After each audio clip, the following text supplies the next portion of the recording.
Mayo de 2024. Una de las zonas más inhóspitas del mundo. El desierto del Sahara. Encontramos a 2 hombres y los rescatamos. Nos dieron la ubicación de un tercer hombre. Nos dijeron que había quedado más atrás y que no pudieron llevarlo con ellos, pues ya les costaba avanzar a ellos mismos. Cuando el tercero se desplomó, ya no pudieron ayudarlo. No estaban en condiciones de salvar a otra persona, a pesar de que era su amigo.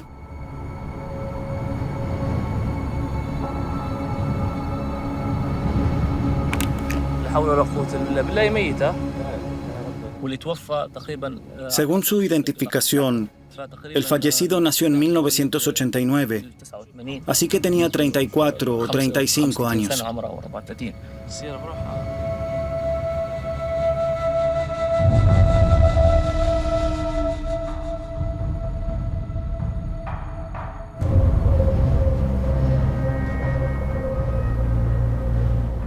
Vamos a reforzar nuestras fronteras exteriores e impedir la inmigración ilegal.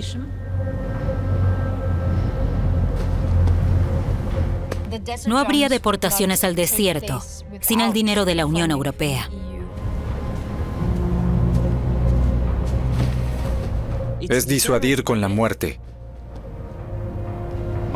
No solo se tolera la violencia, sino que se cuenta con ella.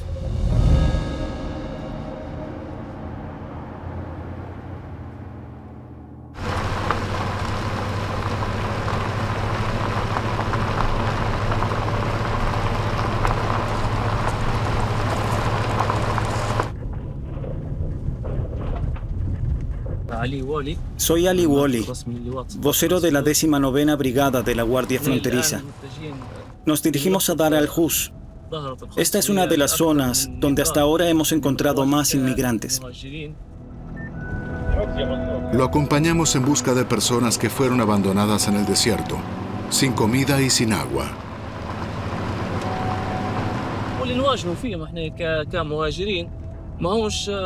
Los inmigrantes que encontramos aquí son de diversos orígenes. Entre ellos hay mujeres y niños. A veces encontramos incluso bebés de 2 o 3 meses. Todos están en condiciones lamentables. Atención, unidad 90. Te escucho. Venga, por favor. Todo esto ocurre lejos de las capitales de Europa, en una región que para el mundo es como un punto ciego, donde no suelen llegar civiles ni periodistas.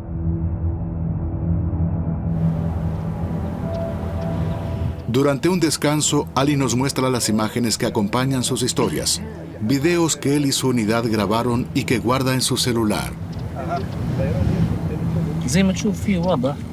Como ven, el video muestra a un grupo de inmigrantes, incluidas mujeres, que llegaron aquí desde una región o país vecino. Aquí solo hay un país vecino, Túnez. Los rescatamos después de que estuvieron caminando durante 2 días y medio o 3, sin agua ni comida. Estaban desorientados y a temperaturas desérticas, como ven, necesitaban agua. Habían estado 2 o 3 días sin beber agua. Si les damos mucha, podrían colapsar. Por eso, como ven, les damos agua poco a poco.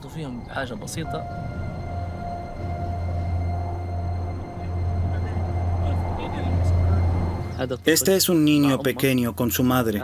Es posible que llevaran ahí 2 o 3 días. El líquido que se ve proviene de la descomposición. La temperatura ahí alcanza los 50 grados. Hemos traído una unidad médica móvil para no dejar cadáveres en el desierto. Como saben, el desierto está lleno de animales salvajes. Vendrían y se devorarían los cuerpos. Es muy difícil dejar el cadáver de un bebé o de cualquier persona en el desierto. Se trata del cuerpo de un ser humano y hay que enterrarlo.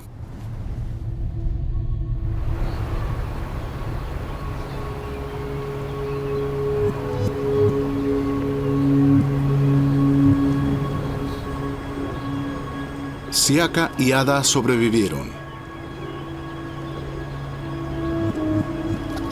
La historia de su huida comienza a finales de 2022. Antes habían participado en manifestaciones multitudinarias en su país de origen, Sierra Leona. Protestaban contra el gobierno y contra la corrupción, el aumento del precio de los alimentos y la violencia policial. Cuando protestamos nos acusaron de tomar la justicia por mano propia, entonces empezaron a matar a mucha gente, también algunos de mis amigos. Nuestra vida corría peligro, así que decidimos irnos. Su odisea los lleva a través de Guinea, Mali y Argelia hasta la ciudad portuaria de Sfax, en Túnez. Allí ella sale a mendigar y él trabaja como jornalero. Una vida miserable. En un país gobernado por Kais Saied. El presidente Kais Saied llegó al poder en 2019 y era muy popular, especialmente entre los jóvenes. No formaba parte de la élite política, lo que generaba muchas esperanzas. Pero pronto empezaron a verse indicios de que estaba consolidando su poder. El presidente de Túnez persigue a sus oponentes y su gobierno vira hacia la autocracia. Agita cada vez más abiertamente el odio contra los inmigrantes.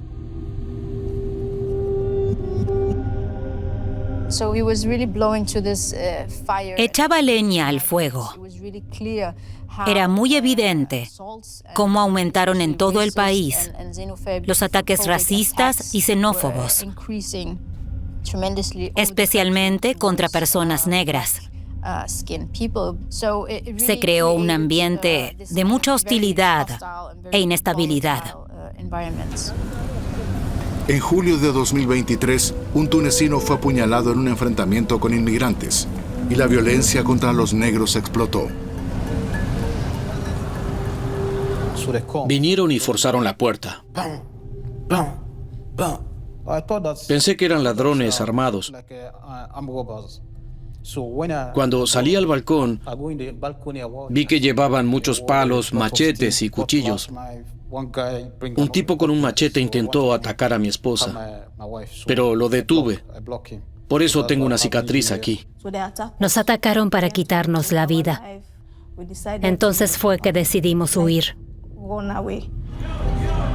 Pero esa noche, entre el júbilo de la multitud, las fuerzas de seguridad arrestan en masa a personas negras, incluidos Ada y Siaka. No saben qué piensan hacer con ellos las autoridades tunecinas. Entre las 4 y las 5 trajeron muchos autobuses. Todos los policías tenían un arma y nos apuntaban para que subiéramos al autobús. Cámaras de televisión graban cómo se los lleva el vehículo.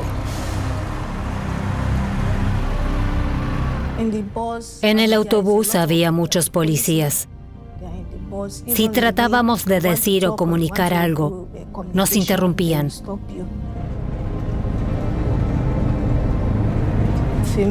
Las mujeres empezaron a llorar. También había niños.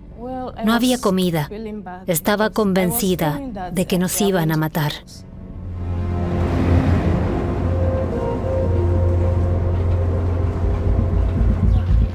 Poco antes, la política más poderosa de Europa había llegado a Túnez para cortejar al presidente tunecino. Busca su cooperación para frenar la migración a la UE. Estamos aquí como equipo Europa. Túnez es un socio que valoramos mucho en la Unión Europea, como lo demuestra nuestra presencia aquí hoy. Y la amable hospitalidad y las buenas conversaciones del presidente Saied. La Comisión Europea hace una oferta. Pagará al gobierno de Túnez cerca de 1.000 millones de euros si el presidente Saied consigue que menos personas salgan hacia Europa. El objetivo es un enfoque global de la política migratoria basado en el respeto de los derechos humanos. Lo que vimos fue una democracia menguante y un líder cada vez más autoritario. Por eso fue muy crítico que von der Leyen y el llamado equipo europeo viajaran a Túnez para debatir este acuerdo.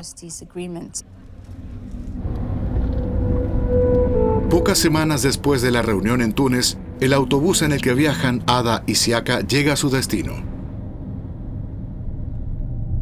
La frontera entre Túnez y Libia, cerca de la costa. Un lugar donde no hay agua potable.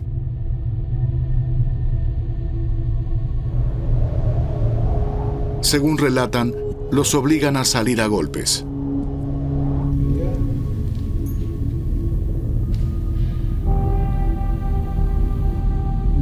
Te golpean aquí para que no puedas caminar, por si acaso encuentras otra manera de volver a Túnez.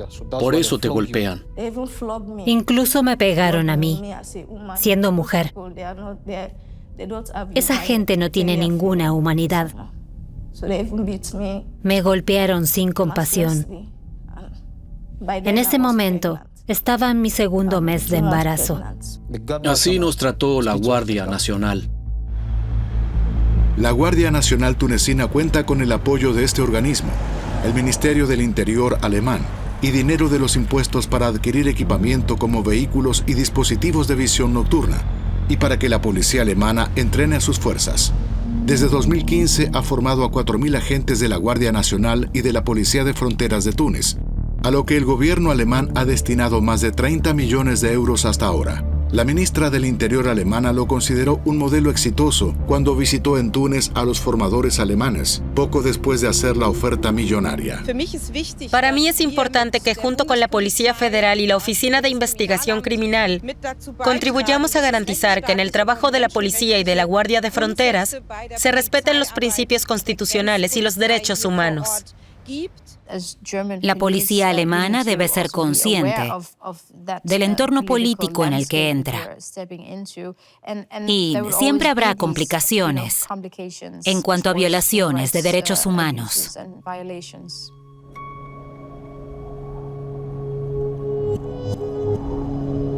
Poco tiempo después de la visita de la ministra del Interior alemana, Ada y Siaka se ven en el desierto, abandonados. Por la noche, allí hace mucho frío.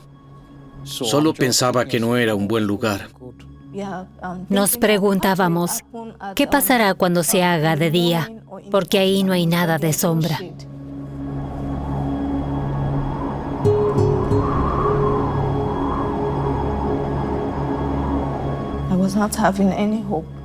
Ya no tenía esperanzas.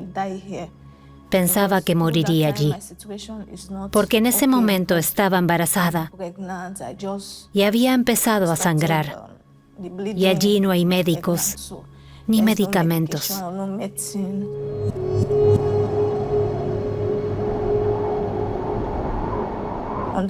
Ese día perdí mi embarazo.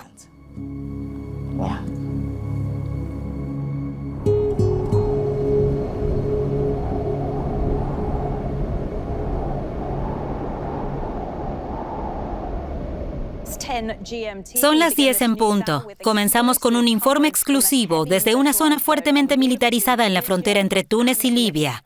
1.200 inmigrantes, entre ellos mujeres embarazadas y 29 niños, están allí varados, sin apenas comida, agua o refugio. Entre esa multitud también están Ada y Siaka. Un reportero escuchó sobre el grupo abandonado junto a la costa, sin agua potable y con la policía bloqueándoles el camino hacia Túnez y Libia, y se dirigió hacia ellos. Can you tell me, did you come from Svakis? Who brought you here? Who brought you here? The Tunisians. Cuando llegó el periodista de Al Jazeera, volví a tener un poco de esperanza. Como se ve, la situación es terrible. Hay personas heridas y con necesidad de recibir ayuda urgentemente. Aquí vemos mujeres y niños que necesitan sentirse seguros. Cuando vino, decidió hacer un video y compartirlo para que la gente pudiera verlo.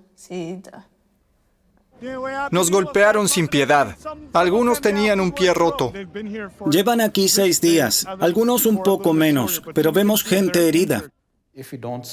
Si no hubiese informado al respecto, podríamos estar muertos. Las imágenes dan la vuelta al mundo y finalmente se les permite regresar a Túnez. El gobierno de Túnez cede ante la enorme presión internacional.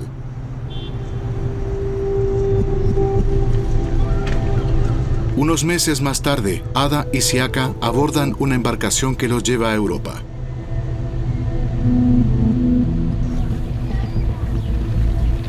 Cuando Ursula von der Leyen viaja nuevamente a Túnez en julio de 2023, parece como si ella y sus acompañantes no se hubiesen enterado de la tragedia en el desierto. El equipo Europa está de nuevo en Túnez. Estuvimos aquí juntos el 11 de junio para ofrecerle a Túnez una nueva colaboración. Y hoy, apenas un mes después, lo estamos cumpliendo. Somos responsables en el momento en que no solo aceptamos estas violaciones de los derechos humanos, sino que incluso decimos que quienes las cometen son nuestros socios en la reducción de la migración irregular, lo que se lleva a cabo de una manera que preferimos no ver. Y así, el 16 de julio de 2023, se firma el acuerdo migratorio entre la Unión Europea y Túnez. Le damos dinero a un país y a cambio ese país utiliza cualquier método para evitar que la gente se suba a una embarcación. Pero ¿cómo lo hace Túnez y qué le sucede a esa gente?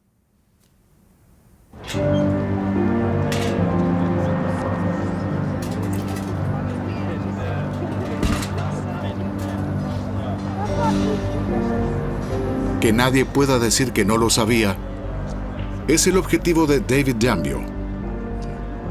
Llegó a Europa huyendo desde Sudán a través de Libia. Fundó una organización que ayuda a los refugiados y representa sus intereses, también en el centro de poder de Europa, Bruselas. Queremos llamar su atención para que cuestionen sus democracias y tomen conciencia para hacer lo correcto. En el verano de 2023, una foto publicada en X se convirtió en símbolo del sufrimiento y la muerte en el desierto tunecino. Son 2 cadáveres anónimos.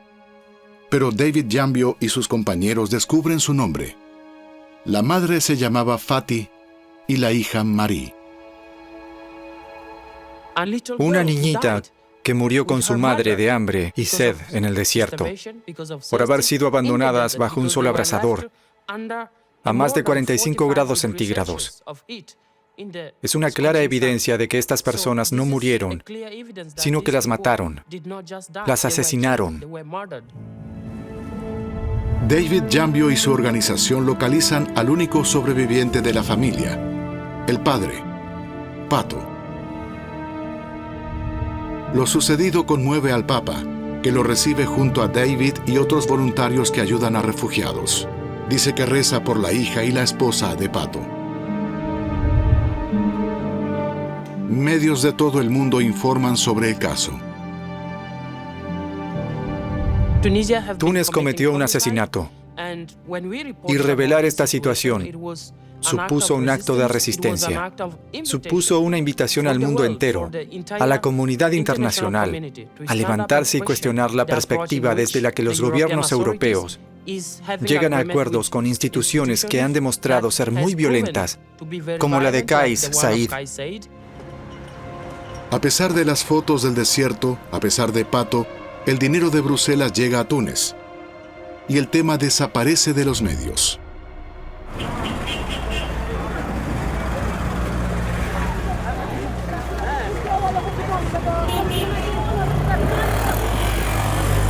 La parte más occidental del Sahara.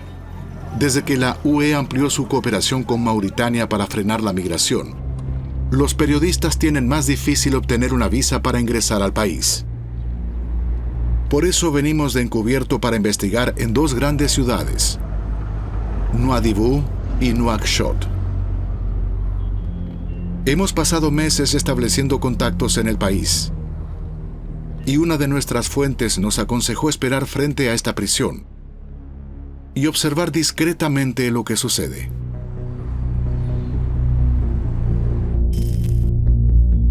Se encuentra en la capital de Mauritania, un importante país de tránsito para decenas de miles de personas en su viaje hacia el norte, a Europa. Desde aquí la UE ya parece estar cerca. Lo están, desde luego, las Islas Canarias, territorio español. Una de las consecuencias de esta táctica de disuasión y dispersión es que la gente es redirigida a otras rutas.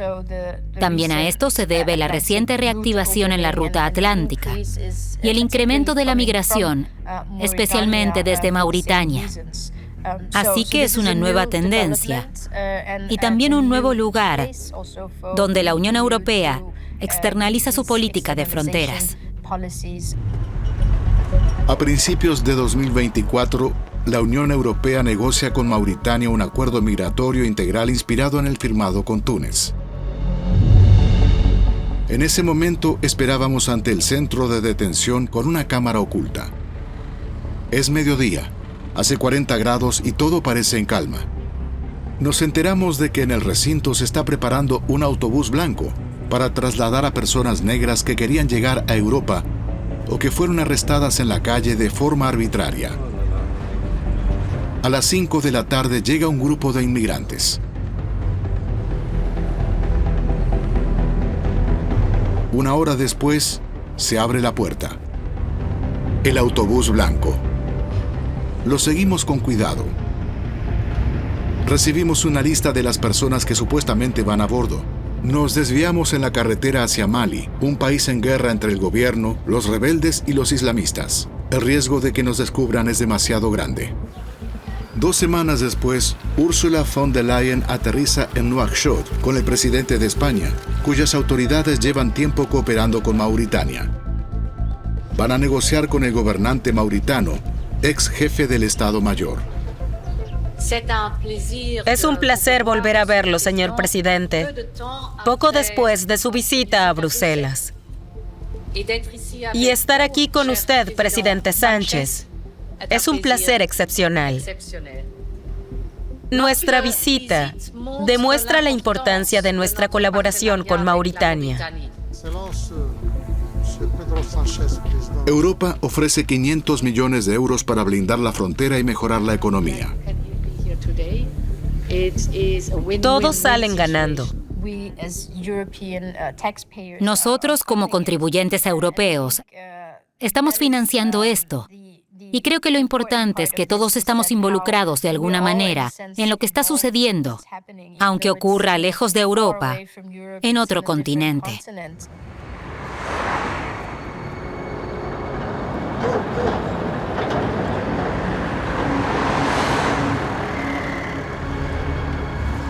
¿Qué sucedió con la gente del autobús blanco? ¿Dónde fueron a parar? Nuestra investigación a partir de la lista de pasajeros nos lleva a Senegal. Buscamos 2 mujeres que iban a bordo, Bella e Idiatou. Parece ser que ahora viven aquí, en Kaolack, con la media hermana de Idiatou. Ante la cámara cubren su rostro para que no las reconozcan. Ambas proceden de una aldea de Guinea. Huyeron a Mauritania y pagaron a un contrabandista de personas para que las llevara en barca a las Islas Canarias. Pero la policía detuvo la embarcación. Les mostramos nuestras grabaciones y dicen que estuvieron en esa prisión. Nos dijeron que nos enviarían a cada uno a su casa. Y respondimos, si eso iban a hacer, no teníamos problema. Poco antes de partir, según dicen, les tomaron una foto funcionarios no mauritanos, sino españoles. Ese es el autobús que nos llevó allí.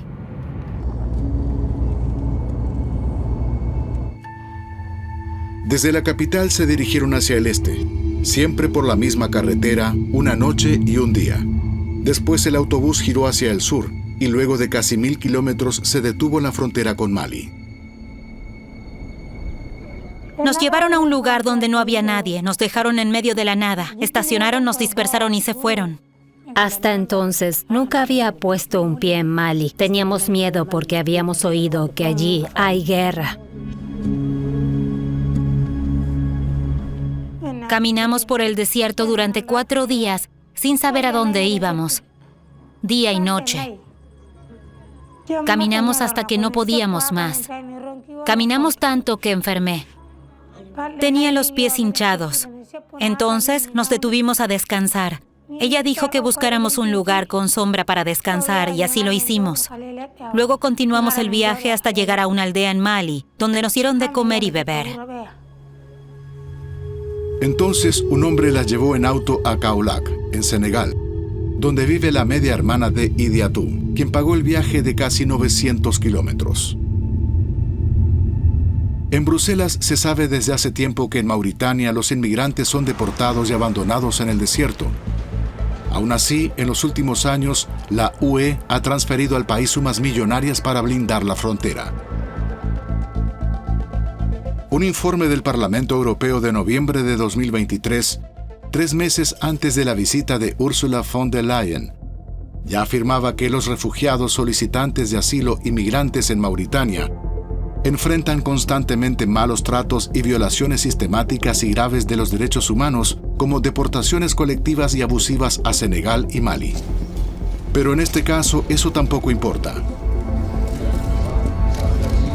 El acuerdo entre la Unión Europea y Mauritania se firma entre aplausos.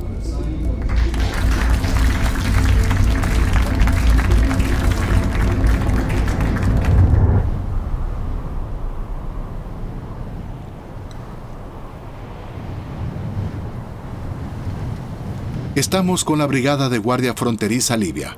Ha pasado casi un año desde la firma del primer gran acuerdo sobre refugiados con Túnez. ¿Qué ha sucedido aquí en el desierto desde entonces? Llevamos 2 días acompañando a Ali y sus hombres. Por ahora todo está tranquilo. Pero al tercer día ocurre algo un poco más al sur. Ali nos ha enviado allí con uno de sus colegas. Vamos hacia la torre y llevamos un grupo de migrantes. Repito, estamos en Al Raya y tenemos un grupo de migrantes. ¿Cuántos son? En este momento, 23. Buena suerte para ti y tus colegas.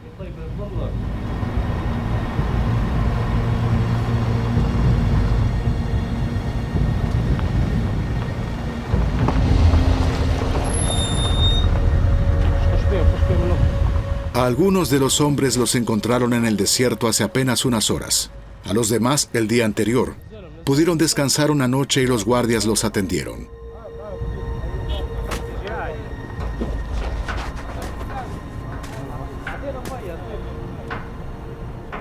¿Qué ocurrió? Vivíamos en Túnez y trabajábamos de vez en cuando en la construcción y en la cosecha de aceitunas. Pero nos arrestaron y nos llevaron a un centro de detención. Tuvimos que permanecer allí 5 días. Allí había detenidos muchos otros refugiados, unos 200 somalíes, pero también sirios, yemeníes y palestinos. Cada tarde llevaban entre 35 y 40 personas a la frontera y las abandonaban. ¿A qué hora sucedió? A las 3 de la madrugada. ¿Vieron algo? Normalmente, cuando nos llevan a la frontera, nos ponen a todos en fila y nos golpean. Nos quitaron todo, pasaportes, teléfonos, dinero, incluso la identificación de refugiado. Vinieron de noche y nos abandonaron en la frontera, en el desierto. Nos golpearon y nos obligaron a caminar. Nos dijeron que si volvíamos, nos dispararían. Ni siquiera tenemos calzado. También nos lo quitaron.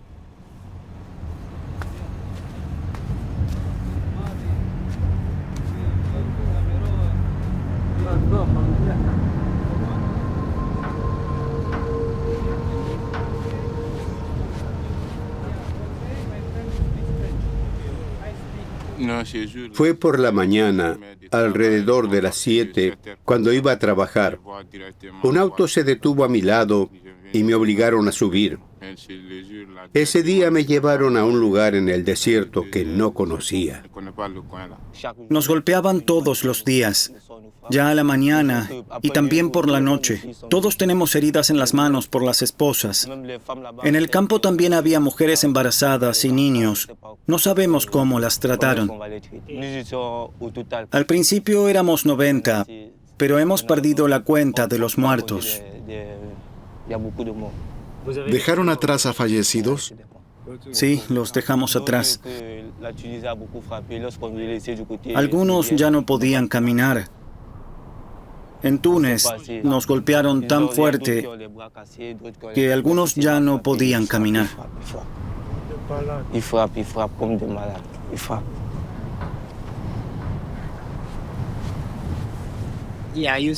El año pasado vine de Sudán. En nuestro país no ha habido paz desde 2013. Por eso vine. Hay más hermanos detrás nuestro. Estamos aquí. Si alguien se acerca, lo recibiremos, si Dios quiere.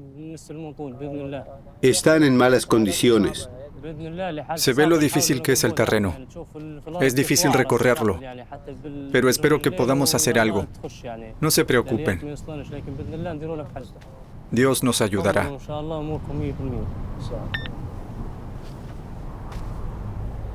En los meses posteriores al acuerdo sobre refugiados con la UE, las fuerzas de seguridad de Túnez no han dejado de abandonar personas en el desierto. Así lo afirma un informe para el Consejo de Seguridad de la ONU de abril de 2024.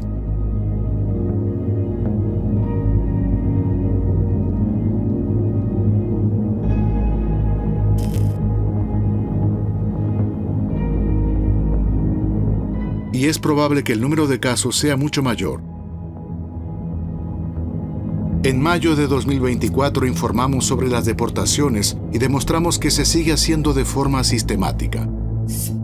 En el norte de África, fuerzas de seguridad con apoyo de la Unión Europea deportan a solicitantes de asilo y los abandonan en el desierto.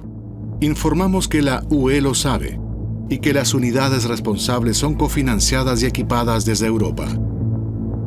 El informe acusa a la UE de ser cómplice de violaciones de derechos humanos y deportación masiva de inmigrantes que a menudo son abandonados en zonas fronterizas remotas y peligrosas del Sahara.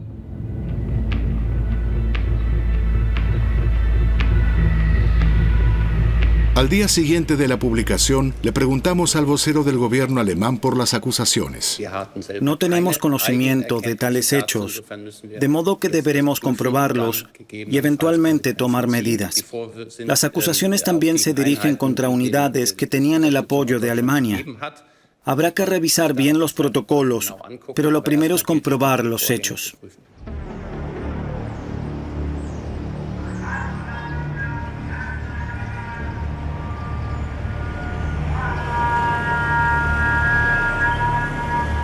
Marruecos es un país turístico, pero puede ser muy peligroso para ciertas personas, especialmente las personas negras.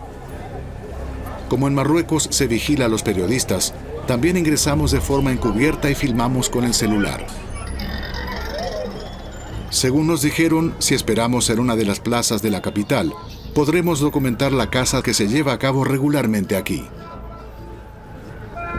Y en efecto, varias veces observamos cómo el hombre de camisa roja persigue a subsaharianos y se los lleva.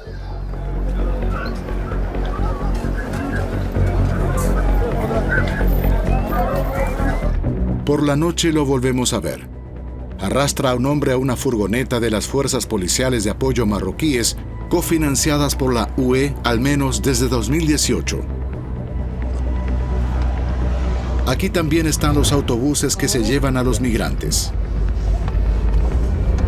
Mientras que los gobiernos de Mauritania y Túnez rechazan las acusaciones, el marroquí afirma que solo en 2023 las fuerzas de seguridad detuvieron a más de 75,000 personas por intentar emigrar ilegalmente. Asegura que los llevan a otras partes del país para protegerlos.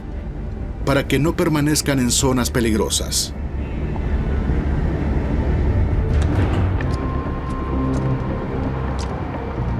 La UE coopera estrechamente con las autoridades de Marruecos desde hace unos 20 años.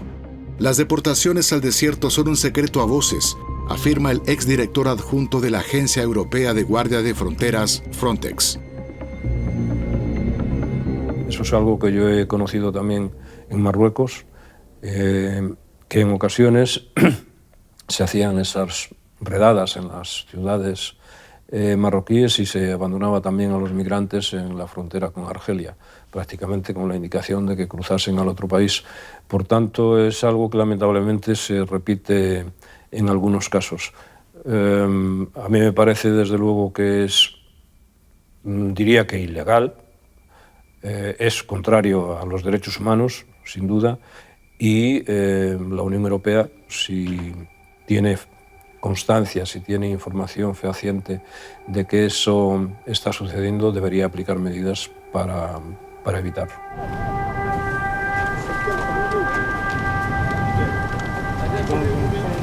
¿Qué pasará con los hombres que fueron rescatados en el Sahara por la Guardia Fronteriza Libia? Su destino es incierto.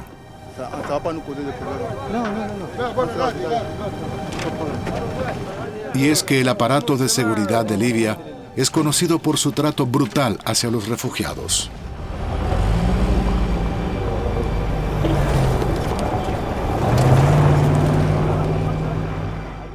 El problema en Libia es que desde hace unos años está ese sistema de campos donde se encierra a las personas detenidas, es decir, centros para migrantes irregulares, en parte gestionados por instituciones estatales y en parte informalmente por milicias. Y desde hace unos años, además, los traficantes de personas en Libia son extremadamente brutales. Hay una trata activa de esclavos que se produce cuando se lleva a gente a estos centros de detención. Se les fuerza a construir instalaciones del gobierno. Se viola a las mujeres y a los jóvenes sanos de mi edad se los envía a la guerra, ya que constantemente hay conflictos armados en la región. Sabemos cómo se llaman los hombres del grupo y los buscamos en las redes sociales. Encontramos algunos. Accedemos a su perfil en Facebook. Su nombre es Adam Ibrahim y proviene de una de las ciudades más conflictivas de la guerra civil sudanesa, Al-Fashir. Eso es lo que figura en su perfil. También encontramos su perfil, Al-Wasila Mohamed. También procede de Sudán. Y el perfil del hombre que estaba a su izquierda durante la entrevista, Musa Adep. Él también es sudanés. Poco antes de ser deportado al desierto, publicó estas fotografías suyas.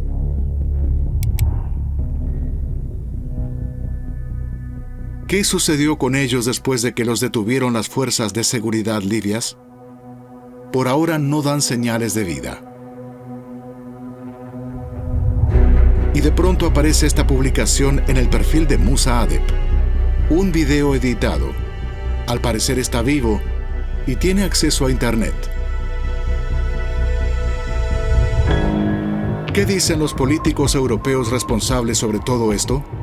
¿Sobre las deportaciones financiadas por la Unión Europea?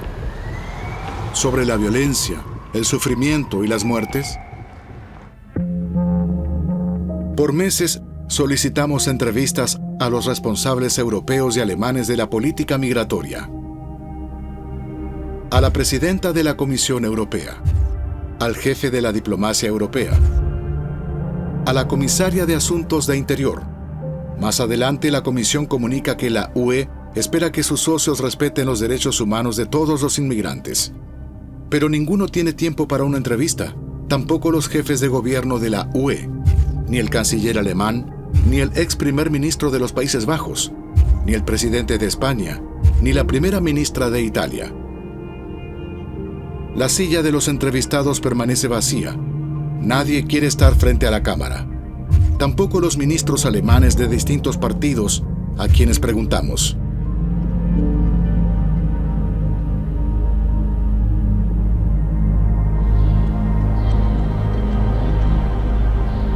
Pero, ¿qué fue de la investigación sobre las acusaciones contra las autoridades tunecinas financiadas con impuestos alemanes que anunció el vocero del gobierno? ¿Cuál fue el resultado de la investigación y qué medidas ha tomado el gobierno alemán?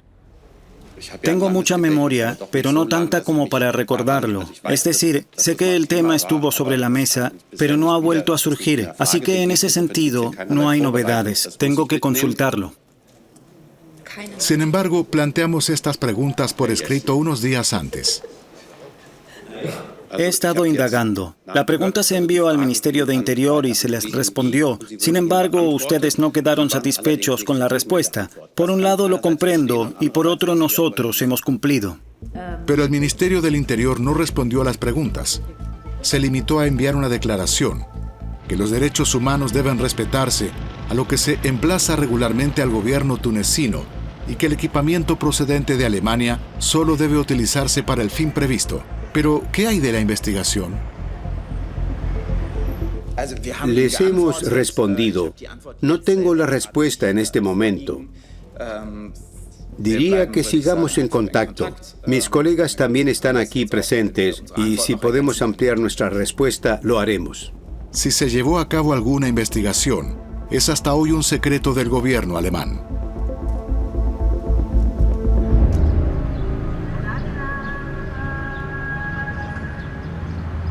Julio de 2024.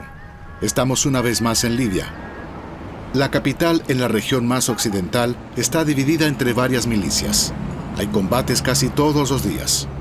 Aquí los migrantes viven al margen de la sociedad, en la pobreza. Muchos son explotados como jornaleros. El régimen de Libia Occidental convoca una conferencia sobre migración, a la que también se invita a la prensa. Los libios se presentan como un socio fiable para la UE. Se supone que uno de los temas serán las deportaciones. La invitada más destacada es la primera ministra italiana, Giorgia Meloni, estrictamente protegida de la prensa. Y la conferencia es más que nada una gran puesta en escena. No traerá ningún cambio, pero de todos modos estamos aquí por otra razón. Y es que logramos contactar con Adam, Al-Wasila y Musa, los hombres del desierto cuyos perfiles encontramos en Facebook. Se alojan en esta vivienda junto con varios refugiados más. ¿Cómo les ha ido desde que los guardias fronterizos libios los llevaron al desierto?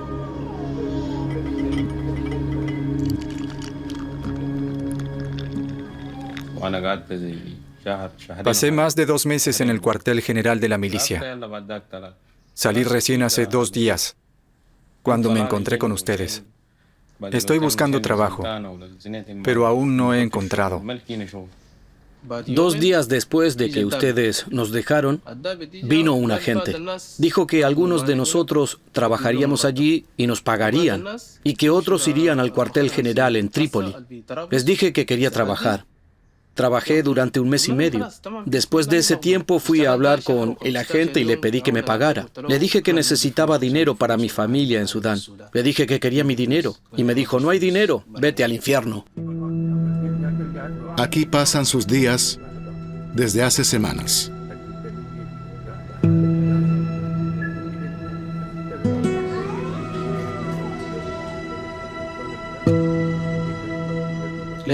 Desde hace 15 o 16 días solo he salido de aquí una vez, para verte.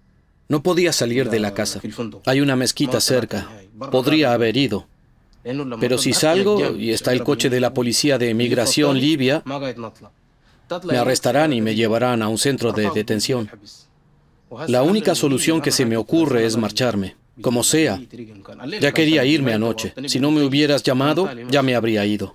¿A dónde te irás? Me iré a Túnez y luego cruzaré todo el país hasta Argelia. ¿Volverás al desierto? Sí, eso haré. ¿Y si mueres? No importa. Ya estoy muerto. Te juro que ya estoy muerto. ¿No tienes miedo? Te juro que no. De lo que tengo miedo es de quedarme aquí. Un negro ya nace muerto. El sufrimiento y el racismo que sufres toda tu vida hacen que le pierdas el miedo a la muerte. Entonces recibimos la confirmación de una entrevista, no de parte de la Comisión, sino de los aliados de Ursula von der Leyen en el Parlamento Europeo, que han sido decisivos en la configuración de la política migratoria de los últimos años. El jefe de los conservadores europeos. Personas completamente deshidratadas, algunas gravemente heridas, mujeres y niños muertos de sed tirados en la arena. ¿Realmente puede un gobierno responsable de esto ser socio de Europa?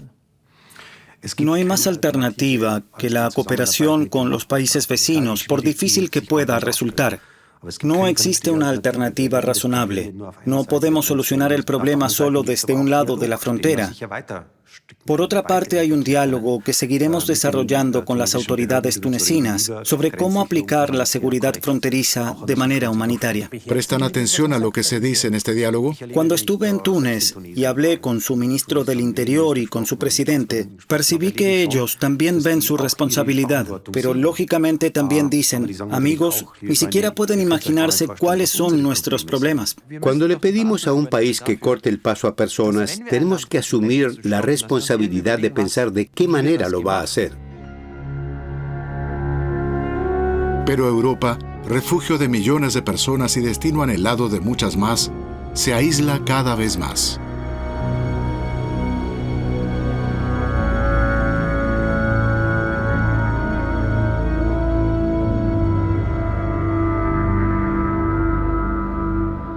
En alguna frontera, si me permite decirlo claramente, sucederá. Hasta ahora han muerto muchas personas en el Mediterráneo, a las puertas de Europa, y el acuerdo de Túnez ha dado como resultado que hoy mueran menos personas en el mar. Hay que verlo con objetividad. En algún punto hay que decir claramente, no puedes ingresar, no tienes ninguna posibilidad de encontrar refugio en Europa, y en ese punto se vuelve un poco más difícil tratar con las personas. Pero ¿es cierto que no hay ninguna alternativa? ¿Realmente logrará esta política reducir la inmigración a largo plazo?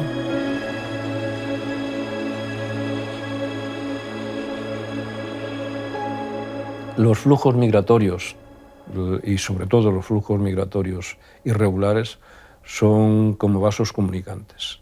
Si tú taponas una vía, es evidente que esa gente va a utilizar otra ruta. Es decir, las políticas restrictivas focalizadas única y exclusivamente en securizar las fronteras, en crear las murallas en la frontera, no dan resultado, y nos lo demuestra la historia a lo largo de los últimos 20, 30 años, que no han dado resultado.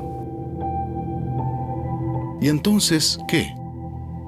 Hay otras maneras. Les ofrecimos exención de visado a los países balcánicos o a Moldavia, un país extremadamente pobre, hace más de 10 años, y ha demostrado ser efectivo. Establecimos condiciones para la cooperación. Estos países también aceptan el regreso de sus ciudadanos si se ven obligados a abandonar el país de acogida. Son los únicos países donde las deportaciones funcionan, pero la gente puede, de forma legal y sin intermediación de traficantes, subirse a un avión y venir a nuestros países. Se construye una movilidad legal en igualdad de condiciones, partiendo de que no les tenemos miedo, sino que vemos en una mejor relación una oportunidad. Pero con relación a África, falta esta mentalidad.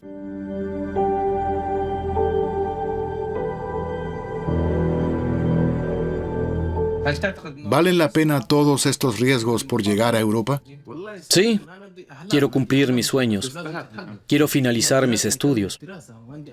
Tengo ambiciones más grandes que esto. Por eso primero tengo que terminar mis estudios. En Sudán todo está cerrado. Se cerraron las escuelas. No puedo estudiar en Libia ni en Túnez. Por eso tengo que ir a Europa. Desde que naces esperas tener una buena vida, y no una vida humillante y denigrante. Todos los días hay guerra y corres de un lugar a otro. Por eso quiero ir a Europa y vivir como se vive allí.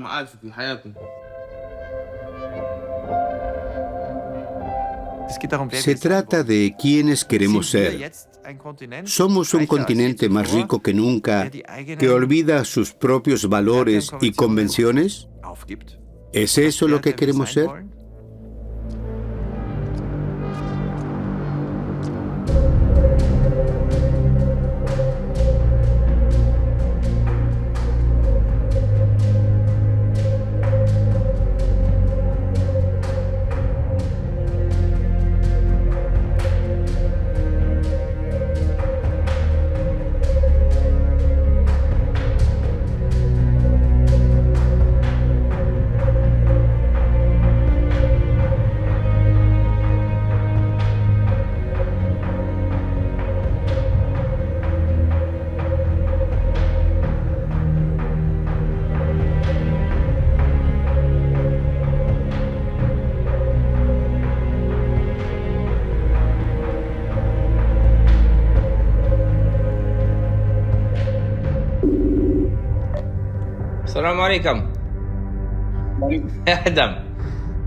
Llevas 2 meses intentándolo. ¿No estás decepcionado? No estoy decepcionado, aunque tenga que quedarme un año más. Mi objetivo es llegar a Europa. ¿No piensas rendirte nunca? No me rendiré. Si muero, ese era mi destino. Pero mientras viva lo seguiré intentando. Debo intentarlo.